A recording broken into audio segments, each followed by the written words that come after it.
السلام علیکم۔ رمضان المبارک کا مہینہ شروع ہونے میں صرف چند روز باقی ہیں۔ اللہ کا خاص کرم ہے کہ ہمیں رمضان کے قریب پہنچا دیا ہے۔ نہ جانے کتنے لوگ پچھلے سال ہمارے ساتھ تھے اور آج ان میں سے اکثر دنیا فانی سے کوچ کر کے اپنی اپنی منزلوں کو پہنچ چکے ہیں۔ یہ اللہ کا بہت بڑا انعام ہے کہ ہمیں رمضان جیسا مبارک مہینہ عطا فرمایا۔ یہ اتنا مبارک مہینہ ہے کہ اس میں اللہ تعالیٰ کی طرف سے انوار و برکات کا سیلاب آتا ہے اور اس کی رحمتیں موسلادھار بارش کی طرح برستی ہیں۔ حضرت انس رضی اللہ تعالیٰ عنہ سے روایت ہے کہ جب رجب کا مہینہ آتا تو حضور اکرم صلی اللہ علیہ وسلم یہ دعا مانگا کرتے تھے: اللہم بارک لنا فی رجب و شعبان وبلغنا رمضان۔ اے اللہ، ہمارے لیے رجب اور شعبان کے مہینے میں برکت عطا فرما اور ہمیں رمضان کے مہینے تک پہنچا دیجیے، یعنی ہماری عمر اتنی دراز کر دیجیے کہ ہمیں رمضان کا مہینہ نصیب ہو جائے۔ آپ غور فرمائیں کہ رمضان المبارک آنے سے 2 ماہ پہلے ہی رمضان کا انتظار اور اشتیاق ہو رہا ہے اور اس کے حاصل کی دعائیں کی جا رہی ہے۔ آج اس کام کی توفیق صرف اسی کو حاصل ہو سکتی ہے جس کے دل میں رمضان کی صحیح قدر و قیمت ہو، اور ہونی بھی چاہیے کہ یہ عظیم الشان انعامات و برکات اور رحمتوں بھرا مہینہ سال میں صرف ایک دفعہ آتا ہے۔ یہ اللہ کا مہینہ ہے، یعنی اس کو اللہ نے اپنی طرف خاص نسبت عطا فرمائی ہے۔ حضرت انس بن مالک رضی اللہ تعالیٰ عنہ سے مروی ہے کہ حضور اقدس صلی اللہ علیہ وسلم نے فرمایا: رجب کا شرف اور فضیلت باقی مہینوں پر ایسے ہے جیسے دوسرے کلاموں پر قرآن مجید کی فضیلت، اور تمام مہینوں پر شعبان کی فضیلت ایسی ہے جیسے تمام انبیاء پر میری فضیلت، اور دوسرے مہینوں پر رمضان کی فضیلت ایسی ہے جیسے تمام کائنات پر اللہ تعالیٰ کی فضیلت۔ اس کی عظیم الشان اہمیت و فضیلت کا اندازہ آپ یہاں سے لگائیں کہ یہ مبارک مہینہ شروع ہونے سے پہلے ہی رسول اللہ صلی اللہ علیہ وسلم اس کی تیاری کا حکم فرماتے، جیسا کہ حضرت سلمان رضی اللہ تعالیٰ عنہ کہتے ہیں کہ نبی کریم صلی اللہ علیہ وسلم نے شعبان کی آخر تاریخ میں ہم لوگوں کو وعظ فرمایا کہ تمہارے اوپر ایک مہینہ آ رہا ہے جو بہت بڑا اور بہت مبارک مہینہ ہے۔ اس میں ایک رات ہے، یعنی شب قدر، جو 1000 مہینوں سے بڑھ کر ہے۔ اللہ تعالیٰ نے رمضان المبارک کے روزے کو فرض فرمایا اور اس کی رات کے قیام یعنی تراویح کو ثواب کی چیز بنایا ہے۔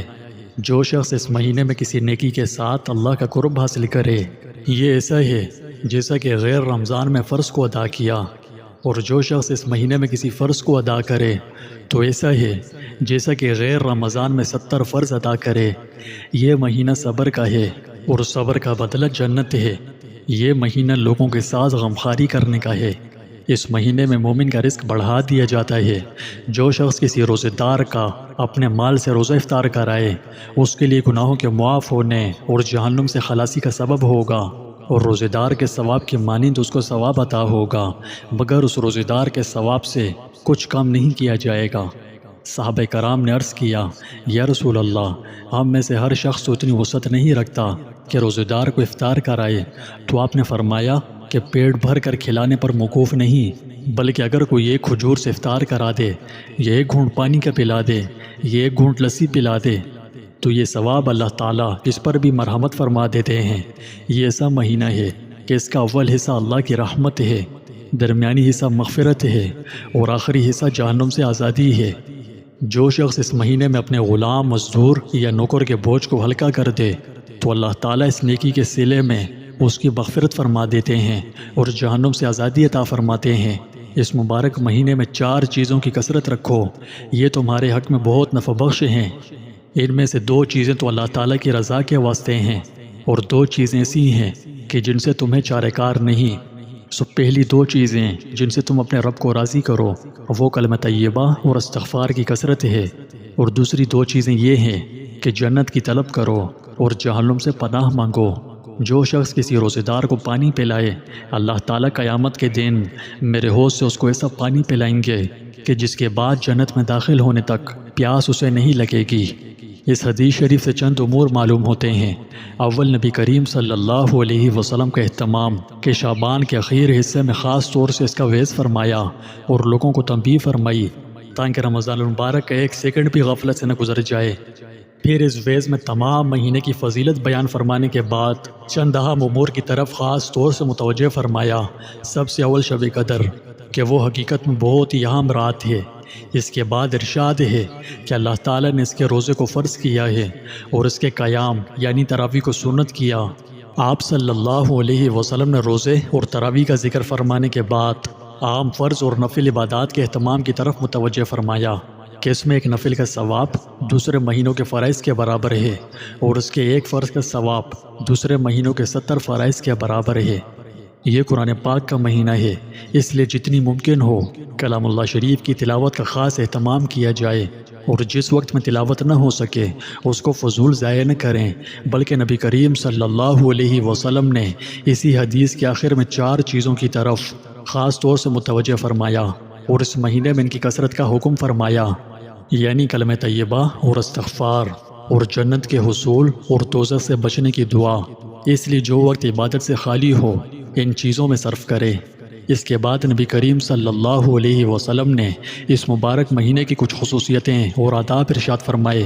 اولاً یہ کہ یہ صبر کا مہینہ ہے، یعنی اگر روزے وغیرہ میں کچھ تکلیف ہو تو اسے ذوق و شوق سے برداشت کرنا چاہیے۔ اسی طرح رات کی تراویح میں اگر مشقت ہو تو اس کو خوشی سے برداشت کرنا چاہیے۔ اس کو مصیبت اور آفت نہ سمجھیں، بلکہ یہ سوچیں کہ کون سا یہ چیزیں کوئی سال بھر رہتی ہیں، یعنی روزہ تراویح بس ایک ہی تو مہینہ ہے، گزر ہی جائے گا۔ پھر ارشاد ہے کہ یہ غمخواری کا مہینہ ہے، یعنی غرباء و مساکین کے ساتھ خاطرداری کا برتاؤ کرنا۔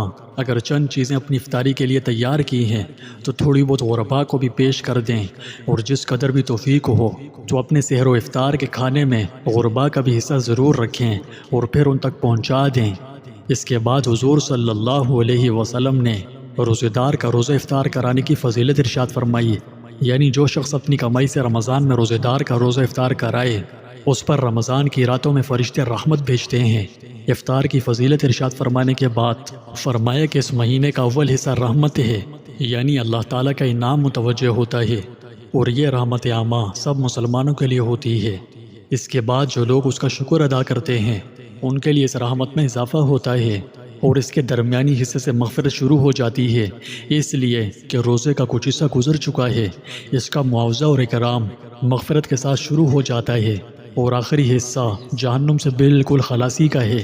اس کے بعد حضور صلی اللہ علیہ وسلم نے ایک اور چیز کی طرف رغبت دلائی ہے کہ آقا لوگ اپنے ملازموں پر اس مہینے میں آسانی رکھیں، اس لیے کہ وہ بھی روزے دار ہیں۔ کام کی زیادتی سے ان کو روزے میں دشواری ہوگی، البتہ اگر کام زیادہ ہو تو اس میں مذائقہ نہیں کہ رمضان کے لیے ہنگامی ملازم مقدار بڑھا لے، یہ صورت میں کہ ملازم روزے دار بھی ہو، ورنہ اس کے لیے رمضان پہ رمضان برابر ہے۔ اس کے بعد نبی کریم صلی اللہ علیہ وسلم نے رمضان المبارک میں 4 چیزوں کی کثرت کا حکم فرمایا۔ اول کلمہ شہادت، احادیث میں اس کو افضل الذکر ارشاد فرمایا ہے۔ ایک مرتبہ حضرت موسیٰ علیہ السلام نے اللہ تعالیٰ کی بارگاہ میں عرض کیا کہ یا اللہ تو مجھے کوئی ایسی دعا بتلا دے کہ اس کے ساتھ میں تجھے یاد کیا کروں اور دعا کیا کروں، تو ارشاد ہوا لا الہ الا اللہ کہا کرو۔ حضرت موسیٰ نے عرض کیا کہ یہ کلمہ تو تیرے سارے ہی بندے کہتے ہیں، میں تو کوئی دعا یا ذکر مخصوص چاہتا ہوں جو صرف مجھے کو عطا ہو۔ تو ارشاد ہوا کہ موسیٰ میرے سوا اگر 7 آسمان اور ان کے آباد کرنے والے یعنی فرشتے اور 7 زمینیں ایک پلڑے میں رکھ دیے جائیں اور دوسرے میں کلمہ طیبہ کو رکھ دیا جائے تو کلمے والا پلڑا جھک جائے گا۔ ناظرین، اگر آپ کلمہ طیبہ کے فضائل و برکات جاننا چاہتے ہیں تو میں اس پر کئی تفصیلی ویڈیوز بنا چکا ہوں، ان کا لنک میں نے ڈسکرپشن میں دے دیا ہے۔ دوسری چیز جس کی کثرت کرنے کو حدیث بالا میں ارشاد فرمایا گیا وہ استغفار ہے۔